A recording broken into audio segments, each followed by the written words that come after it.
믿기 힘든 일이 벌어졌습니다. 일본 오사카에는 밥 한 끼 먹기도 버거운 시대가 찾아왔습니다. 쌀 가격은 폭등하고 학교 급식에도 쌀 대신 빵이 나오기 시작했는데요. 이런 상황에 한 일본인 여성이 한국을 찾았습니다. 처음엔 단순한 여행이었는데 그녀는 한국에서 뜻밖의 발견을 하게 됩니다. 단지 가격이 싼 쌀을 넘어서 가격보다 더 따뜻한 무언가를 품고 돌아가게 된 그녀의 진짜 감동은 무엇일까요? 영상 시작 전 구독과 좋아요 꼭 눌러주세요. 오늘의 사연 지금 바로 시작합니다. 안녕하세요. 저는 하루카입니다. 오사카에 살고 있는 평범한 30대 여성이죠. 요즘 일본에서는 쌀값이 너무 올라서 걱정입니다. 오늘도 장을 보러 나갔다가 가격표를 보고 한숨만 나왔습니다.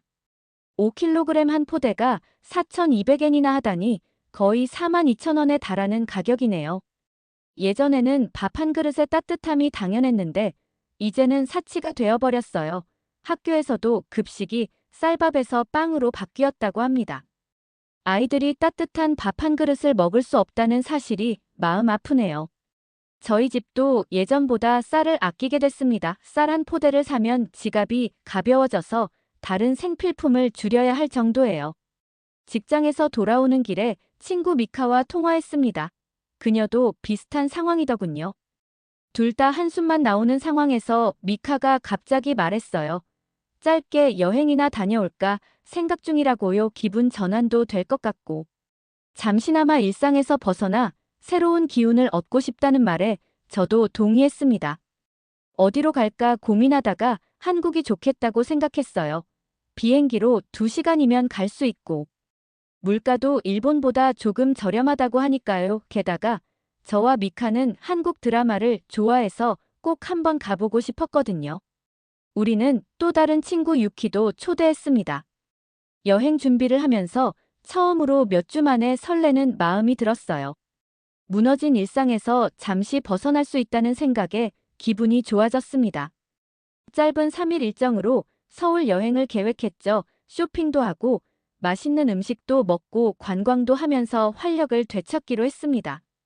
드디어 여행 당일이 되었고 저희는 간사이 공항에서 만났어요. 비행기를 타고 한국으로 향하는 동안 창밖을 바라보며 이번 여행이 저에게 어떤 변화를 가져다 줄지 생각했습니다. 단순한 여행이 아니라 무언가 특별한 경험이 될 것만 같은 예감이 들었어요. 그때는 몰랐지만 이 여행이 제 생활에 작은 혁명을 가져올 거라는 걸요. 인천공항에 도착한 저희는 서울로 향하는 공항철도를 탔습니다. 숙소에 짐을 풀고 첫날은 명동과 동대문을 구경했어요. 한국의 활기찬 분위기에 저도 모르게 기분이 좋아졌습니다. 둘째 날 오전에는 경복궁을 둘러보고 점심을 먹은 후에는 대형마트에 가기로 했죠. 한국의 생필품 가격이 궁금했고 특히 간식거리를 사고 싶었거든요.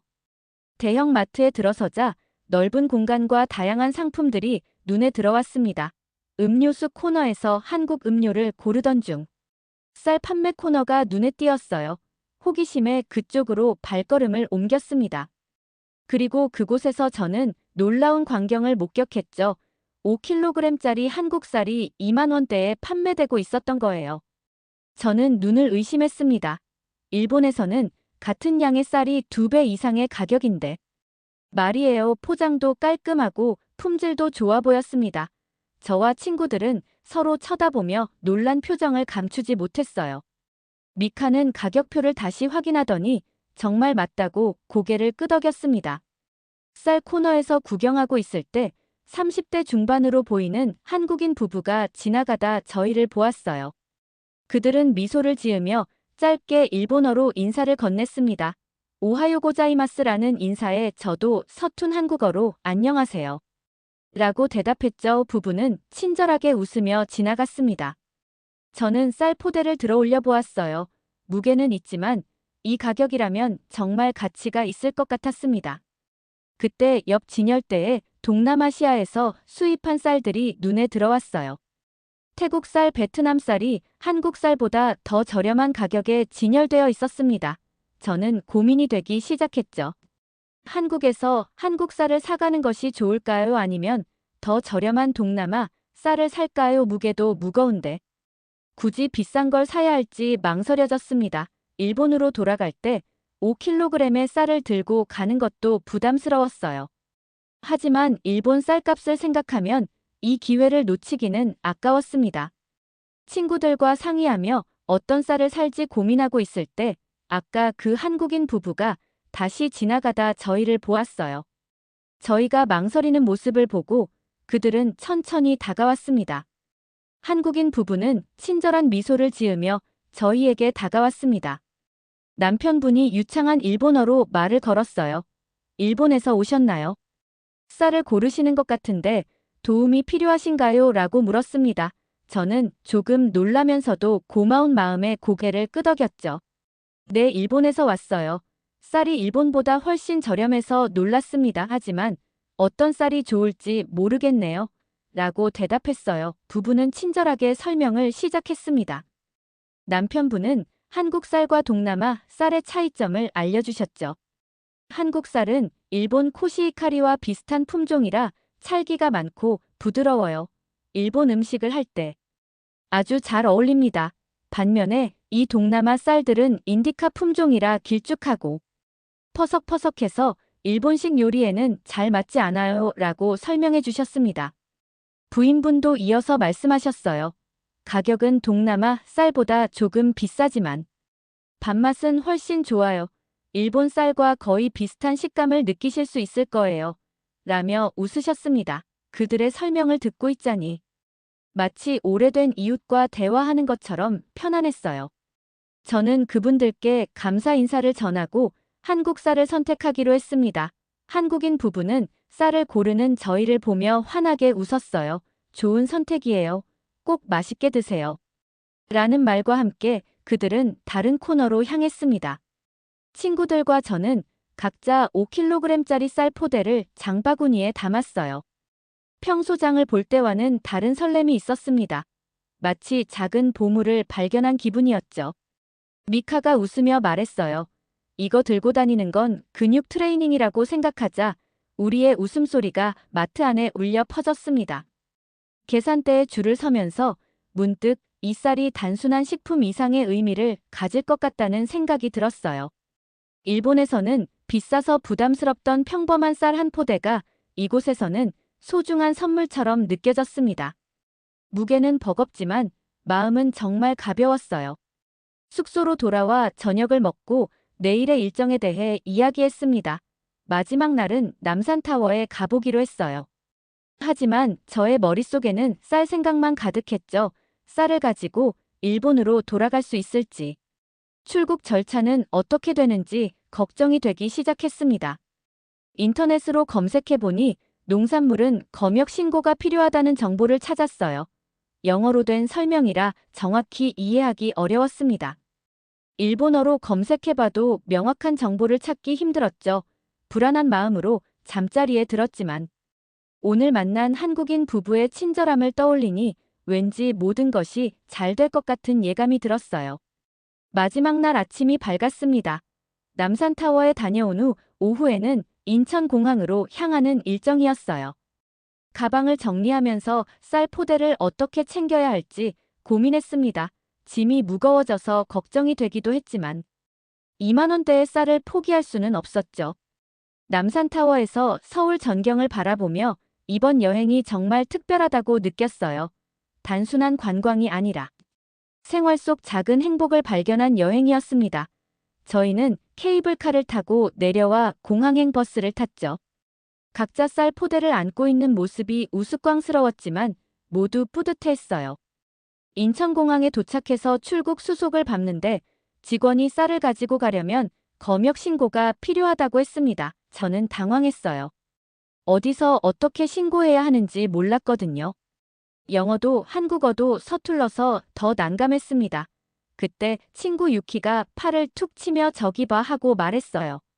놀랍게도 마트에서 만났던 그 한국인 부부가 저 멀리서 걸어오고 있었습니다. 그들도 저희를 발견하고는 반갑게 손을 흔들었어요. 세상이 참 좁다는 생각이 들었죠. 부부는 저희에게 다가와 일본으로 돌아가는 길이냐고 물었습니다. 저는 쌀을 들고 가려면 검역 신고가 필요하다는데 어떻게 해야 할지 모르겠다고 설명했어요. 부부는 서로 눈빛을 교환하더니 이쪽이에요. 저희가 같이 해드릴게요 라며 자연스럽게 도움을 주셨습니다. 그들은 저희를 검역 카운터로 안내했죠.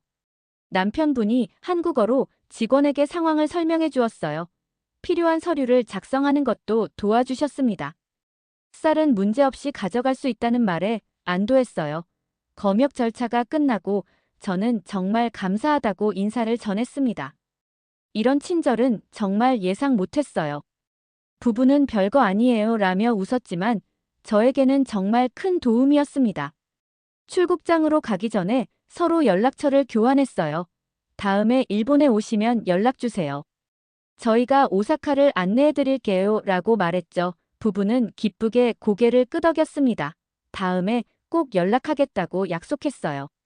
비행기를 기다리는 동안 저는 이번 여행의 우연한 만남에 대해 생각했습니다.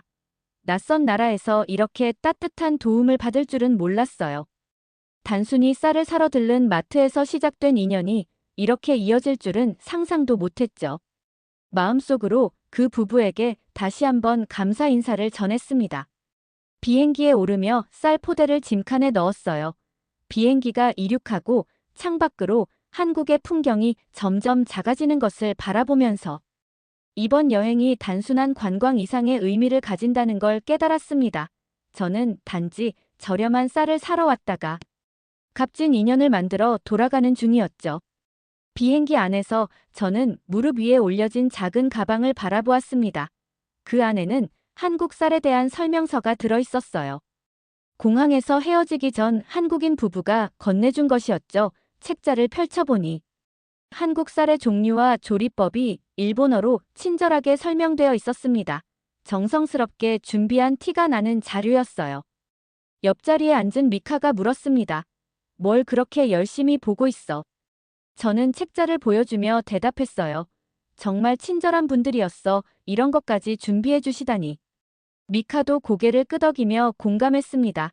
우리는 2시간 남짓한 비행시간 내내 한국에서의 경험을 이야기하며 시간을 보냈죠. 문득 저는 단순히 저렴한 가격 때문에 쌀을 사기로 결정한 것이 아니었다는 생각이 들었어요. 한국에서 만난 따뜻한 사람들, 친절한 도움, 정성스런 설명, 이 모든 기억이 쌀 포대에 담겨 있는 듯 했습니다. 마치 그 쌀 한 포대가 인간적인 온기를 품고 있는 것 같았죠. 이륙한 지 2시간 만에 간사이 공항에 도착했습니다. 입국 심사를 마치고 집으로 돌아가는 길에 저는 계속해서 한국에서의 경험을 떠올렸어요. 특히 그 부부의 얼굴이 자꾸 생각났습니다. 타국에서 낯선 이에게 베푸는 친절이 얼마나 큰 위로가 되는지를 직접 느낀 소중한 경험이었죠. 집에 도착해 짐을 풀면서 쌀 포대를 주방에 놓았습니다. 마치 특별한 선물을 받은 것처럼 기분이 좋았어요. 오랜만에 느끼는 설렘이었죠. 그날 저녁 저는 한국 쌀로 밥을 지었습니다. 물 조절은 책자에 나온 대로 일본 쌀보다 조금 적게 했어요. 밥솥에서 퍼지는 고소한 향기가 주방을 가득 채웠습니다. 밥이 완성되고 뚜껑을 열었을 때 윤기가 도는 하얀 밥알을 보며 절로 미소가 지어졌어요. 저는 조심스럽게 한 숟가락 떠서 맛보았습니다. 놀랍게도 일본 쌀과 거의 구분이 안 될 정도로 찰진 식감과 고소한 맛이 느껴졌죠. 그날 저는 단순히 밥 한 그릇을 먹은 것이 아니었습니다. 한국에서의 따뜻한 기억과 인연을 함께 맛보고 있었어요.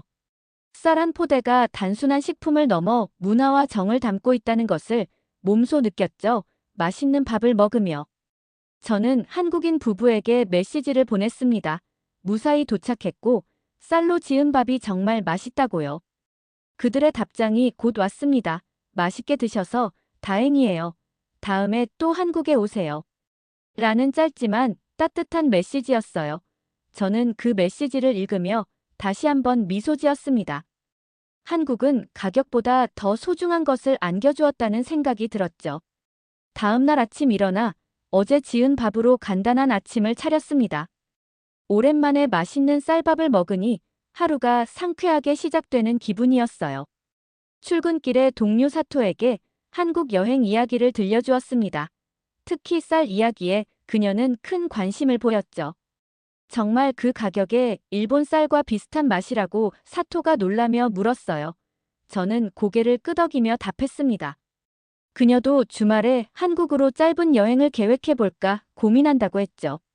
그러면서 한국인 부부가 주신 쌀 설명서를 보여달라고 했습니다.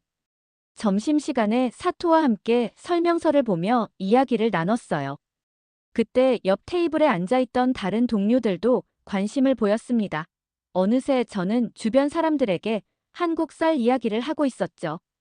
단순한 쌀 구매 경험이 아니라 사람들과의 따뜻한 만남에 대한 이야기였어요. 그날 저녁 집에 돌아와서도 쌀 생각이 계속 났습니다. 그리고 문득 이런 경험을 더 많은 사람들과 나누고 싶다는 생각이 들었어요. 저는 일본어로 블로그를 운영하고 있었기에 한국 여행기를 자세히 작성해 보기로 했죠. 특히 쌀과 관련된 이야기와 한국인 부부의 친절함을 중심으로요. 블로그 글을 쓰면서 여행 사진들을 다시 보았습니다. 마트에서 찍은 쌀 코너. 사진 공항에서 한국인 부부와 함께 찍은 사진도 있었어요. 그들에게 미리 허락을 구하고 블로그에 사진을 올렸습니다. 글을 마무리하며 저는 이런 문장을 썼죠. 한국에서 저는 쌀 한 포대에 담긴 따뜻함을 배워왔습니다. 글을 올린 다음 날 예상치 못한 일이 일어났어요. 블로그 방문자 수가 평소보다 10배 이상 증가했습니다. 많은 사람들이 댓글을 남겼고 한국 쌀에 대해 더 자세히 알고 싶다는 문의가 쇄도했죠. 특히 일본 쌀값이 비싼 지금 대안을 찾고 있던 많은 주부들의 관심을 받았어요. 저는 댓글을 읽으며 놀랐습니다. 이렇게 많은 분들이 관심을 가질 줄은 몰랐거든요. 그래서 더 자세한 정보를 제공하기 위해 한국인 부부에게 연락했습니다. 그들은 기꺼이 도움을 주겠다고 했어요. 쌀의 품종과 조리법에 대한 더 많은 정보를 보내주었죠. 주말에는 친구들을 초대해 한국 쌀로 여러 요리를 만들어 보았습니다. 일본식 주먹밥, 덮밥 심지어 리소토까지 시도해봤어요. 모두 맛있게 잘 어울렸죠. 친구들은 쌀의 맛과 가격에 놀라워했습니다. 저는 한국 여행에서 만난 부부 이야기도 들려주었어요. 오사카 지역 주부 모임에서 제 블로그를 본 분들이 연락해왔습니다. 한국 쌀에 대한 정보를 나누는 작은 모임을 열자고 제안하셨어요. 처음에는 망설였지만 많은 분들에게 도움이 될 것 같아 동의했습니다. 주말에 근처 커뮤니티 센터에서 열린 모임에는 30명 가까운 분들이 참석하셨죠. 저는 한국 여행 경험과 쌀에 관한 모든 정보를 나누었어요. 참석자들은 메모를 하며 열심히 들었습니다. 질문도 많았죠. 특히 일본 쌀값이 계속 오르는 상황에서 대안을 찾고 있던 많은 분들이 실질적인 조언을 구했어요. 저는 한국인 부부가 알려준 정보를 바탕으로 최대한 자세히 설명했습니다. 그 모임 이후로 제 삶에 작은 변화가 생겼어요. 지역 신문에서 인터뷰 요청이 왔고 쌀 가격 문제와 대안에 대한 기사를 실었습니다. 저는 그저 여행에서 얻은 작은 정보를 나눈 것뿐인데 많은 분들에게 도움이 되고 있다는 사실이 신기했죠. 한국인 부부에게 이 소식을 전하자 그들도 매우 기뻐했어요. 어느 날 저녁 한국인 부부로부터 연락이 왔습니다. 다음 달에 오사카를 방문할 예정이라는 소식이었어요. 비즈니스 미팅이 있어서 오게 되었다고 했죠. 저는 너무 반가워서 꼭 만나자고 했습니다. 이번엔 제가 오사카를 안내해드리겠다고 약속했어요. 부부가 오사카에 오기 전에 저는 특별한 준비를 했습니다. 그들이 일본에 있는 동안 맛있는 식사를 대접하고 싶었어요. 특히 한국 쌀로 만든 일본 음식을 선보이고 싶었죠. 제가 한국 쌀로 만든 요리들, 사진을 모아 작은 요리책도 만들었습니다. 그들에게 선물하기 위해서요. 마침내 그들이 오사카에 도착한 날 저는 공항으로 마중 나갔어요. 그들을 보는 순간 마치 오랜 친구를 만난 것처럼 반가웠습니다. 처음 만난 건 단 한 달 전이었지만 마치 오래 알고 지낸 사이처럼 느껴졌죠. 남편분은 일본어로 반갑게 인사했고 부인분은 한국어로 가져온 선물을 건네주셨어요. 선물 상자를 열어보니 다양한 한국 식품들이 들어있었습니다. 김치, 고추장, 그리고 특별히 포장된 프리미엄 한국 쌀이었어요. 저는 감동해서 눈물이 날 뻔했습니다. 그들은 웃으며 말했죠. 하루카 씨 덕분에 많은 일본 분들이 한국 쌀을 알게 되어 기쁘다고요. 그날 저녁 저는 그들을 제 집에 초대했습니다. 한국 쌀로 만든 일본식 요리들을 준비했어요. 오코노미야키, 오니기리, 가츠동까지 다양한 요리를 선보였죠. 그들은 매우 감동했고 한국 쌀이 일본 요리와 이렇게 잘 어울릴 줄 몰랐다고 말했습니다. 저는 이렇게 말했어요. 음식은 국경을 넘어 우리를 하나로 만들어주네요. 한국인 부부의 오사카 방문은 이틀이었지만 정말 특별한 시간이었습니다. 둘째 날 저는 휴가를 내고 오사카 명소들을 함께 둘러보았어요. 오사카성 도톤보리 유니버설 스튜디오까지 바쁘게 구경했죠. 관광을 하면서도 우리의 대화는 계속해서 쌀과 음식 문화로 이어졌습니다. 부부는 전문적인 지식을 가지고 있었어요. 남편분은 한국의 농업연구소에서 일하고 있었고 부인분은 요리 연구가였습니다. 그래서 쌀에 대한 깊이 있는 이야기를 들을 수 있었죠. 그들은 일본의 코시히카리와 한국의 쌀 품종을 비교하며 전문적인 설명을 해주셨어요. 마지막 날 저녁 저는 가족들도 초대해 함께 식사했습니다. 부모님과 남동생까지 모두 모인 자리였어요. 처음에는 언어 때문에 어색할까 걱정했지만 음식을 나누는 자리에서는 그런 걱정이 필요 없었죠. 부부는 한국에서 가져온 재료로 김치볶음밥을 만들어 주셨습니다. 저희 가족은 한국 음식의 맛에 감동했어요. 특히 아버지는 쌀의 식감을 계속 칭찬하셨습니다. 오랜만에 가족이 모두 모여 이렇게 즐거운 시간을 보내는 모습을 보며 저는 감사함을 느꼈죠. 한국인 부부와의 인연이 저에게 단순한 여행 경험을 넘어 새로운 세계를 열어주었다는 생각이 들었습니다. 공항으로 그들을 배웅하면서 저는 다음 계획에 대해 이야기했어요. 다음에는 제 가족 모두와 함께 한국을 방문하고 싶다고요. 그들은 기쁘게 고개를 끄덕이며 꼭 연락하라고 말했습니다. 헤어짐이 아쉬웠지만 이제는 국경을 넘은 친구가 생겼다는 생각에 마음이 따뜻했죠. 집에 돌아와 주방에 있는 쌀 포대를 바라보았습니다. 이제는 마지막 한 컵 정도만 남아 있었어요. 하지만 이 쌀이 제 삶에 가져온 변화는 큰 것이었습니다. 단순한 식품을 넘어 인연을 만들고 문화를 이해하는 매개체가 되었죠. 저는 남은 쌀로 밥을 짓기로 했어요. 밥솥에서 향기로운 냄새가 퍼지는 동안 저는 달력을 보며 한국 여행 날짜를 검토했습니다. 다음 달이면 가능할 것 같았어요. 가족들도 모두 동의했고 이번에는 더 긴 일정으로 계획했죠. 특별히 한국인 부부의 고향인 전라도도 방문하기로 했습니다. 저녁 식사를 위해 가족이 모두 모였어요. 한국 쌀로 지은 마지막 밥과 함께 일본 반찬을 차렸습니다.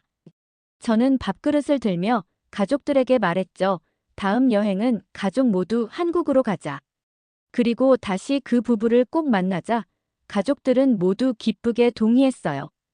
밥을 먹으며 저는 생각했습니다. 쌀 한 포대가 저에게 가르쳐준 것은 단순한 가격 차이가 아니었어요. 낯선 이들과의 만남. 그리고 그 속에서 피어난 따뜻한 정이었습니다. 국경을 넘어 서로 다른 문화 속에서도 우리는 음식을 통해 하나가 될 수 있다는 소중한 깨달음이었죠. 이제 저는 더 이상 쌀을 단순한 음식으로 보지 않습니다. 그것은 사람과 사람을 이어주는 다리가 되었어요. 오늘의 이야기를 들은 여러분의 생각을 댓글 많이 남겨주세요. 구독, 좋아요 꼭 부탁드립니다. 영상을 제작하는 데 큰 힘이 됩니다. 다음에는 더 좋은 이야기로 돌아오겠습니다. 지금까지 하루튜브 김민정이었습니다. 감사합니다.